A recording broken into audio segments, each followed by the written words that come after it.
ایجنسۍ څنګه چې نورو ډسټریکونو ته د ګیس سهولت چې کوم دی هغه حاصل دی، خو مومند ایجنسۍ سره او په قبایلي علاقې چې کومې سیمې دي دوی ته دا سهولت لا حاصل نه دی. نو په تیر شوي وخت کې په 2008 کې د بلال ډلې په کوششونو باندې په هغه وخت کې کابینټ یو اپروول ورکړی او یوسف رضا ګیلاني د دې هغه وخت کې وزیر اعظم نو کابینټ 18.80 دی 2 بلین روپۍ هغې دې لپاره باقاعده کابینټ اپروول ورکړی، خو دا لا اوسه پورې پینډینګ پروت و. څه وخت کې دې باندې موږ لګیا و کار هم کولو، خو د علاقې حالات لکه هغه مناسبت نه و چې لکه کار پکې شوی وی او بیا دومره غټ فنډ ریلیز کول د فدرل ګورنمنټ دپاره هم اسانه نه وه. دې وخت کې دوی یو پیکیج یادولو چې ای پی یو پیکیج راځي او ای پی نه به ستاسو د قبایلي علاقې کارونه به د هغې نه زیات تر کېږي. نو په 2019 کې ما باقاعده د وزیر اعظم نه په هغې اپروول هغې په رڼا کې د کابینټ د اپروول په رڼا کې په 2019 کې یو اپروول اخیستی دی د مومند ایجنسۍ دپاره د ګیس انفراسټرکچر ډیولپمنټ دپاره چې په مومند ایجنسۍ کې ګیس د انفراسټرکچر ډیولپ شي او د دې خلکو ته هم د ګیس د سهولت راشي. دا د قوم سره زما والد صاحب هم واده کړې وه او هغې کې موږ لګیا یو کوشش به چونکې جاري ساتو چې دا کار سر ته ورسي، خو هغه خلکو ته زموږ منډه او هغه خواري ورته ښکاري چې لکه کومه خواري موږ دې سره وکړه لګیا یو کوي ورسره خامخا په علاقه کې مختلف قسمه دغه راځي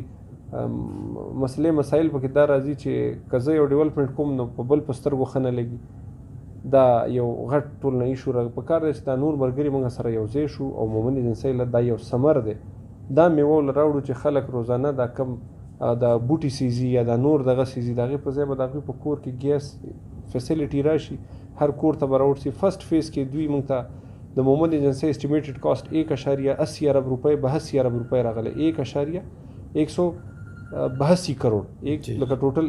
1.8 بلین راغلی دی. نو 182 کروڑ روپۍ د تحصیل صافي پورې دوی اچولي چې د تحصیل صافي پورې به 16 انچ پیپ دوی موږ ته خوري د مومندو دپاره فرسټ فیز کې. او هغه کې فرسټ فیز کې اولنی دغه چې کوم د تحصیل میچنۍ او هغه طرف نه تحصیل پړانګار دی چې لکه هغه به د چارسرې نه فیډ کېږي او د طرف ته د ورسک روډ د طرف نه به دا راځي او دغه شان دا سکیم چې دی د مومندو دپاره د ټولو خواهش دی چې یاره دې علاقو ته ګیس انفراسټرکچر ډیولپ شي او خلک به د دې نه ډېره زیاته فایده واخلي. یو داسې سورس اف انرژي دی چې خلک د بازار نه لرګي مرګي راوړي یا بوټي راوړي، یو خو به بوټي ورسره وال بد شي، خلک به بوټي نه وي، همدا ګیس په استعمالوي د خلکو سهولت به پکې دغه شي، دا فایده به خلکو ته ورسېږي د دې نه. دا د مومند ایجنسۍ لپاره ټول نه غټ پروجیکټ چې دی هغه په دې وخت کې د ګیس انفراسټرکچر ډیولپمنټ دی. بس بدقسمتي زموږ دا ده چې په دې کال کې ګیس انفراسټرکچر کې پیسې وانه چول شوي په یو ډسټریکټ کې هم نه، لکه موږ دوه ایجنسیانې چې کوم دي شاجي ګل دلې او زموږ ایجنسي په دې کې په فرسټ فیز کې ده. که کله هم انفراسټرکچر کې انشاءالله پیسې واچول شوي را روان کال کې یا بل کال کې نو مومند ایجنسي به پکې خامخا شاملي که الله ته منظور وه نو دا به د دوی لپاره یو خوشخبري یو ښه فیصله به وي د دوی لپاره چې حکومت ته دوی دا یو را روان ای آی پي کې د ګیس انفراسټرکچر کې پیسې واچوي.